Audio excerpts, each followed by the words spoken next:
8월 26일 새벽 만나 오늘 우리에게 주시는 하나님의 말씀은 이사야 35장 1절부터 10절까지 말씀입니다.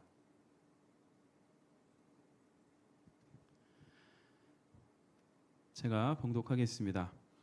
광야와 메마른 땅이 기뻐하며 사막이 백합화같이 피어 즐거워하며 무성하게 피어 기쁜 노래로 즐거워하며 레바논의 영광과 갈멜과 사론의 아름다움을 얻을 것이라. 그것들이 여호와의 영광 곧 우리 하나님의 아름다움을 보리로다. 너희는 약한 손을 강하게 하며 떨리는 무릎을 굳게 하며 겁내는 자들에게 이르기를 굳세어라, 두려워하지 말라. 보라, 너희 하나님이 오사 보복하시며 갚아주실 것이라. 하나님이 오사 너희를 구하시리라 하라. 그때에 맹인의 눈이 밝을 것이며 못 듣는 사람의 귀가 열릴 것이며 그때에 저는 자는 사슴같이 뛸 것이며 말 못하는 자의 혀는 노래하리니 이는 광야에서 물이 솟겠고 사막에서 시내가 흐를 것임이라. 뜨거운 사막이 변하여 못이 될 것이며 메마른 땅이 변하여 원천이 될 것이며 승냥이 위에 눕던 곳에 풀과 갈대와 부들이 날 것이며 거기에 대로가 있어 그 길을 거룩한 길이라 일컫는 바 되리니 깨끗하지 못한 자는 지나가지 못하겠고 오직 구속함을 입은 자들을 위하여 있게 될 것이라. 우매한 행위는 그 길로 다니지 못할 것이며 거기에는 사자가 없고 사나운 짐승이 그리로 올라가지 아니하므로 그것을 만나지 못하겠고 오직 구속함을 받은 자만 그리로 행할 것이며 여호와의 속량함을 받은 자들이 돌아오되 노래하며 시온에 이르러 그들의 머리 위에 영영한 희락을 띠고 기쁨과 즐거움을 얻으리니 슬픔과 탄식이 사라지리로다.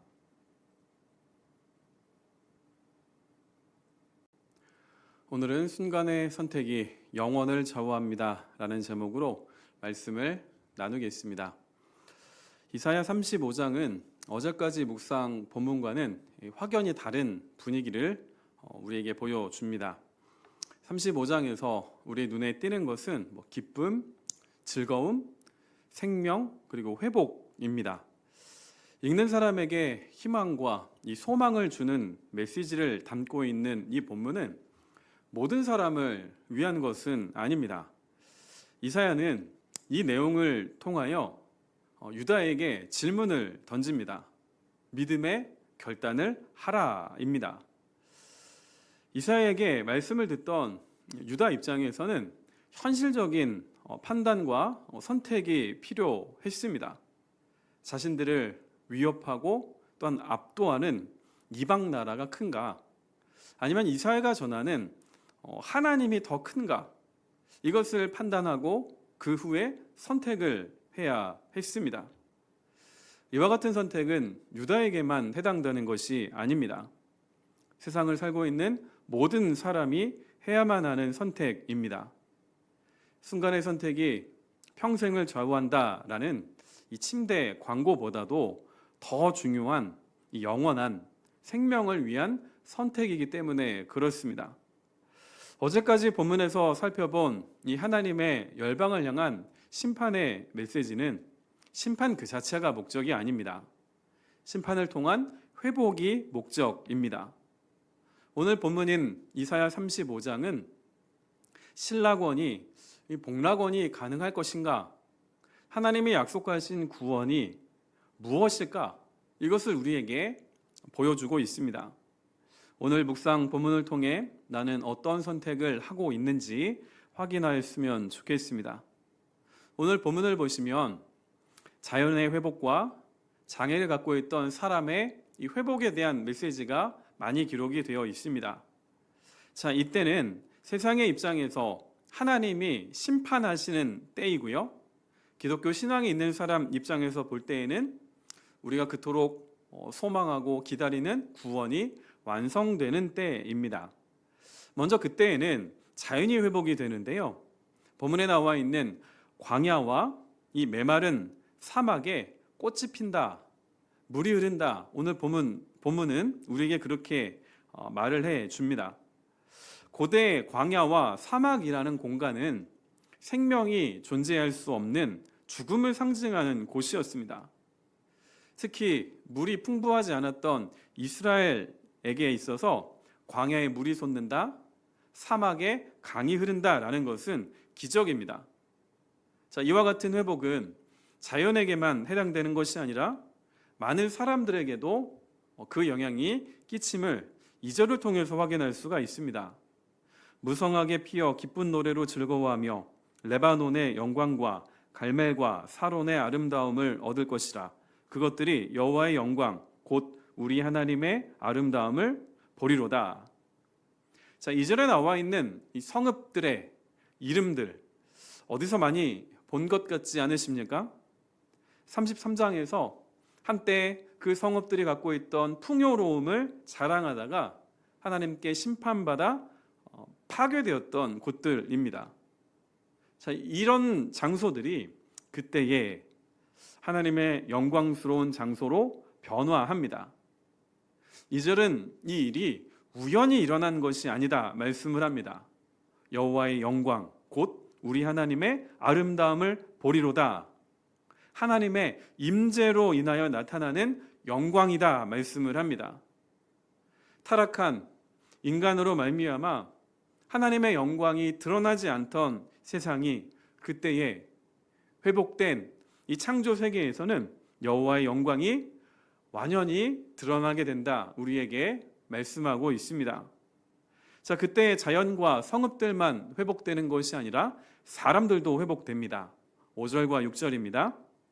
그때에 맹인의 눈이 밝을 것이며 못 듣는 사람의 귀가 열릴 것이며 그때에 저는 자는 사슴같이 뛸 것이며 말 못하는 자의 혀는 노래하리니 이는 광야에서 물이 솟겠고 사막에서 시내가 흐를 것입니다. 이 두 구절에서 나오는 공통점은 장애를 갖고 있는 사람들이 회복된다는 것입니다. 이와 같은 말씀들은 단순히 사람들이 갖고 있던 장애가 모두 회복이 된다라는 것만을 말씀하고 있는 것은 아닙니다. 특히 5절에 나와 있는 앞을 보지 못하는 자와 듣지 못하는 자가 상징하는 것이 있습니다. 이사야가 이 당시 아무리 하나님의 말씀을 선포해도 보아도 보지 못했고 들어도 듣지 못하였던 그 유다에 있는 사람들의 영적인 상태를 보여주는 표현이기도 합니다. 그때에 하나님이 임하시면 영적으로 죽어 있던 자들이 생명을 얻는 이 전인격적인 회복이 일어남을 이 말씀들이 우리에게 증언을 하고 있습니다. 이사야는 이와 같은 하나님의 놀라운 회복과 생명의 메시지를 전하면서 유다에게 어떠한 반응을 할 것인가, 무엇을 선택할 것인가를 묻고 있습니다. 지금 우리도 이 35장 말씀을 읽고 또는 들으며 묵상할 때에는 소망이 되며 위로가 되고 힘이 되지만 이 성경책을 닫고 오늘 말씀을 듣는 이 시간이 끝난 후에 다시 삶의 현장 가운데로 들어가면 우리 눈앞에 닥쳐있는 현실은 정반대입니다. 여전히 우리가 사는 세상은 광야와 같고 그리고 메마른 사막과 같기 때문에 그렇습니다. 올해는 유독 무더운 여름을 우리가 보냈습니다. 이 여름을 지나면서 이 일이 우연히 우리에게 닥친 것이 아니라 모두가 다 사람들의 욕심, 그 죄로 말미암아 자연이 몸부림치고 있다는 것을 우리는 지금도 체감하고 있습니다. 자, 이런 눈앞의 현실과 하나님의 말씀의 괴리감 사이에서 살아가는 사람들에게 이사야는 뭐라고 말을 하고 있을까요? 본문 3, 4절과 8절 말씀을 보겠습니다. 먼저 3절과 4절입니다. 너희는 약한 손을 강하게 하며 떨리는 무릎을 굽게 하며 겁내는 자들에게 이르기를 굳세어라 두려워하지 말라 보라 너희 하나님이 오사 보복하시며 갚아주실 것이라 하나님이 오사 너희를 구하시리라 하라. 3절에 나와 있는 표현들 약한 손과 떨리는 무릎은 두려움에 빠진 사람들에게서 나타나는 모습입니다. 자, 이 표현들은 자신들을 위협하고 있는 이방 나라들의 그 앞에서 떨고 있던 유다의 모습이기도 합니다. 유다가 왜 이렇게 두려움에 빠져서 갈팡질팡했을까요? 이방 나라들이 하나님보다 그들의 눈에 더 크게 보였기 때문입니다. 그런 유다에게 이사야는 두려워하지 말라고 말씀을 합니다. 4절에 말씀하고 있는 굳세어라, 두려워하지 말라라는 이 말씀은 여호수아가 시작되는 1장에서 모세의 뒤를 이어 지도자가 된 여호수아에게 하나님이 주신 말씀이기도 합니다. 두려워하지 말라라, 또한 놀라지 마라 라고 말씀하시는 이 말씀이 다시 남유다 사람들에게 전해지고 있습니다. 이사야는 유다에게 4절 말씀에서 하나님이 이방 나라들보다 더 크다라는 것을 강조하기 위하여 3번 반복하죠. 보라, 너희 하나님이 오셔서 보복하신다. 갚아주실 것이다. 너희를 구원하신다. 3번 반복해서 말합니다.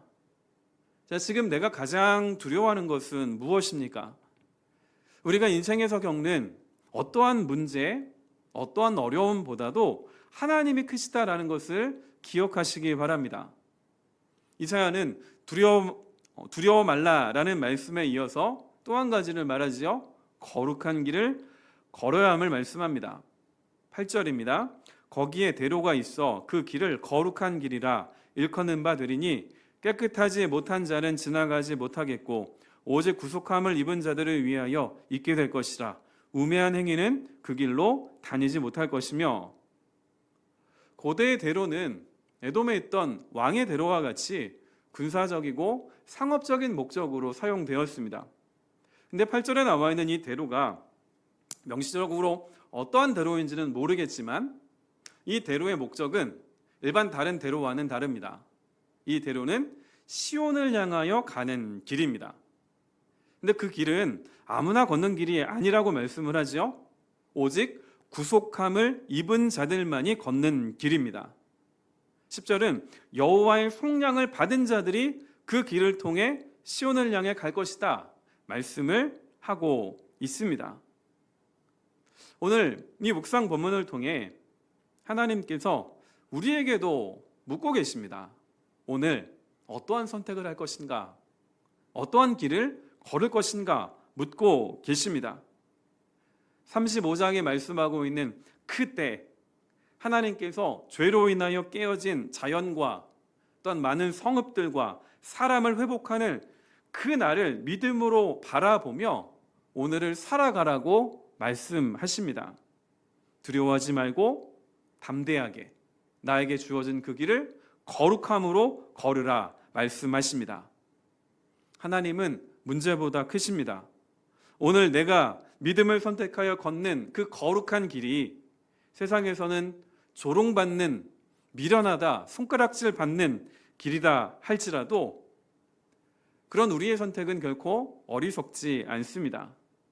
오늘 본문이 말씀하고 있는 것처럼 그때에 모든 것이 달라질 것이기 때문입니다. 자, 그러면 오늘 이 묵상 본문을 통하여 내가 선택해야 할 것은 무엇이 있을까요? 그 믿음의 결단이 슬픔과 탄식이 없는 영원한 기쁨과 즐거움이 가득한 영원한 생명을 위한 걸음이 되시기를 주님의 이름으로 축원드립니다. 기도하겠습니다. 하나님 아버지 감사합니다. 오늘도 하나님의 은혜로 호흡할 수 있는 새날을 맞이하게 하시고 이 하루의 시작을 하나님의 말씀을 들음으로 하나님의 말씀 앞에 섬으로 다시 한번 하나님의 은혜를 돌아보게 하여 주시니 감사합니다. 오늘 본문 말씀을 통하여 하나님께서 만물을 회복하시는 그날 어떠한 일들이 일어나는지를 우리에게 보여주셨습니다. 비록 오늘 우리가 바라보며 우리가 걸어갈 세상은 여전히 광야와 메마른 사막과 같을지라도 하나님께서 그때에 모든 것들을 회복하실 것을 우리가 믿음으로 바라볼 수 있기를 원합니다. 세상 사람들의 어리석음에 또한 세상이 말하는 두려움과 걱정과 염려에 휩싸여 살지 않게 하여 주시고 오늘 이사야가 유다에게 도전하였던 것처럼 오늘 우리도 믿음의 결단을 하기를 원합니다. 두려워하지 않고 담대하게 우리에게 주어진 믿음의 길을, 그 거룩한 길을 걸어갈 수 있도록 주일에게 믿음을 주시고 은혜를 주시고 힘과 능력을 부어 주옵소서. 우리가 오늘 믿음으로 선택하는 모든 그 발걸음이 하나님께 영광이 되게 하시고 우리가 밟는 모든 땅에 하나님의 나라가 임하는 놀라운 은혜가 일어나는 복된 하루 되게 하여 주옵소서. 예수님의 이름으로 기도드립니다. 아멘.